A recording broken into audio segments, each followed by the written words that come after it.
এই মিছে দুনিয়ায় তুমি থাকবা কতদিন। অনেকের মনে প্রশ্ন জাগতেই পারে, ইউটিউবে কোন গানটি সবচেয়ে বেশি দেখা হয়েছে। বাংলা গানের ক্ষেত্রে এই তালিকায় এগিয়ে থাকা গানগুলোর মধ্যে অপরাধী অন্যতম। প্রায় 6 বছর আগে মুক্তি পাওয়া এই গানটি ব্যাপক জনপ্রিয়। ইউটিউবে এর ভিউ প্রায় 40 কোটির বেশি। এবার যদি ভিউ হিসেব করে দ্বিতীয় গানটির কথা বলা হয়, তাহলে সেটি হলো তাসনিম সাদিয়ার লেখা ও সুরে শিশু শিল্পী জাইমা নূরের গাওয়া বাবা মানে হাজার বিকেল। গানটি দেখা হয়েছে 20 কোটির বেশি। বাবা মানে অনেক পূর্ণতা।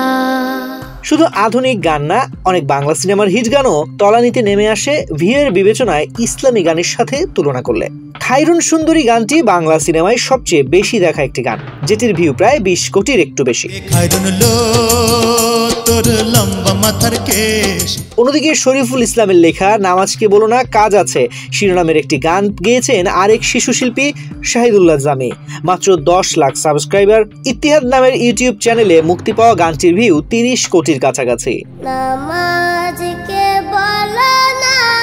প্রযুক্তির সঙ্গে তাল মিলিয়ে ফেসবুক, ইউটিউবে হাম থেকে শুরু করে ইসলামী সঙ্গীত চর্চা যেমন বেড়েছে, তেমনি বেড়েছে দর্শক শ্রোতাও।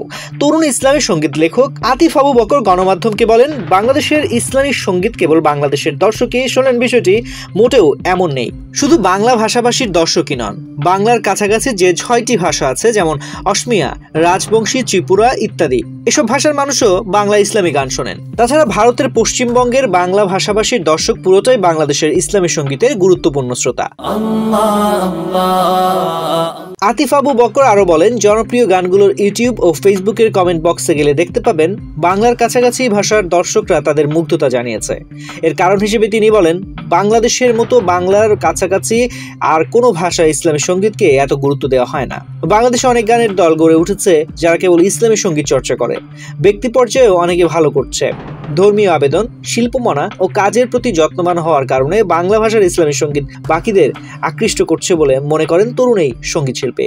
এই মিছে দুনিয়ায় তুমি থাকবা কতদিন। ইসলামী ও সুফি ঘরানার লেখক হাবিব মোস্তফা এক যুগের বেশি ধরে তিনি গান লেখেন। ইসলামী সঙ্গীতের জনপ্রিয়তার কারণ জানতে চাইলে তিনি বলেন, মানুষ মূলত সৃষ্টিগতভাবেই আত্মানুসন্ধানী। সে নিজের মূল জানতে চায়, কোথা থেকে এলো, কোথায় তার অবস্থান, কি তার কাজ, চূড়ান্তভাবে কোথায় সে যাবে।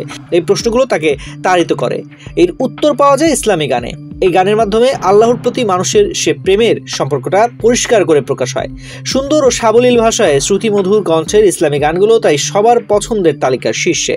বদরের প্রান্তে মুহাম্মদ, উহুদের প্রান্তে মুহাম্মদ। খোঁজ নিয়ে জানা গেছে, বাংলাদেশে ইসলামী সঙ্গীতের চর্চা করা হয় 3 ভাবে। অনেক শিল্পী ব্যক্তিগত উদ্যোগে গান করেন, নিজে গান লিখে নিজেই সেগুলো কভার করে আপলোড করেন নিজের ইউটিউব চ্যানেলে। দ্বিতীয়ত, ইসলামী সংস্কৃতি চর্চার লক্ষ্যে গড়ে উঠেছে বেশ কিছু সাংস্কৃতিক সংগঠন। হামদ না তেমনি শিল্পী গোষ্ঠী। ইসলামী গানের শিল্পীদের মধ্যে জনপ্রিয়তার বিচারে এগিয়ে আছে শিশু শিল্পীরাও।